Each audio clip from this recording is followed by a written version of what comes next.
एक मैं विवाह का गाना गाने जा रही हूँ, आप लोग सुनिएगा। अगर आप लोग को अच्छा लगे तो लाइक सब्सक्राइब और शेयर जरूर करिएगा और कमेंट बॉक्स में जरूर लिखिएगा कि मेरा विवाह गाना कैसा लगा। और आप लोग फुल वॉच में देखिए। चिट्ठिया पे चिट्ठी लिखी भेजे राजा दशरथ, चिट्ठिया पे चिट्ठी लिखी भेजे राजा दशरथ, दियऊ जनक जी के हाथ रे ललनवाय रे, दियऊ जनक जी के हाथ रे ललनवा। चिट्ठिया पे चिट्ठी लिखी भेजे राजा दशरथ, चिट्ठिया पे चिट्ठी लिखी भेजे राजा दशरथ, दियऊ जनक जी के हाथ रे ललनवाय रे, दियऊ जनक जी के हाथ रे ललनवा। पनवा से माड़ो छावैया मोरे समधी, पनवा से माड़ो छवैया मोरे समधी, अरे जहाँ उतरे बेटा हमारे रे ललनवा, अरे जहाँ उतरे बेटा हमारे रे ललनवा। इतनी संपत्ति मैया जी इतनी बचन जब सुनेनी कवन बेटी, इतनी बचन जब सुनेनी कवन बेटी, धाई माई लगे जाय रे ललनवा, अरे धाई माई लगे जाय रे ललनवा। इतनी संपत मैया जे करे न हुई है, इतनी संपत्ति मैया जे करे न हुई है, अरे वो कर बेटी रही है कुंवार रे ललनवा, अरे वो कर बेटी रही है कुंवार रे ललनवा। काहे के झंखैलू मोरे मोरी हो बेटी, काहे के झंखैलू मोरी हो बेटी, अरे पनवा से मड़वा छवाई रे ललनवा, अरे पनवा से मड़वा छवाई रे ललनवा।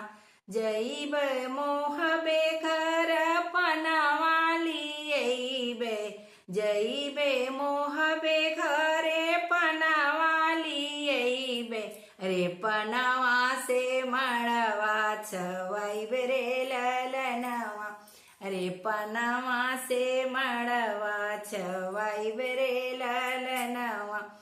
चिट्ठिया पे चिट्ठी लिखी भेजे राजा दशरथ, चिट्ठिया पे चिट्ठी लिखी भेजे राजा दशरथ, दियऊ जनक जी के हाथ रे ललनवा, रे दियऊ जनक जी के हाथ रे ललनवा।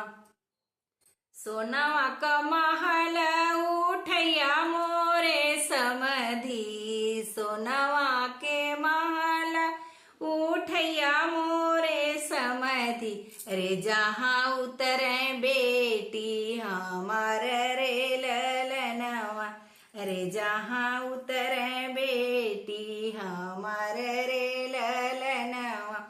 इतनी बचन जब सुनन कवन दुल्हे, इतनी बचन जब सुनन कवन दुल्हे, धाई पापा लगे जाय रे ललनवा, अरे धाई पापा लगे जाय रे ललनवा।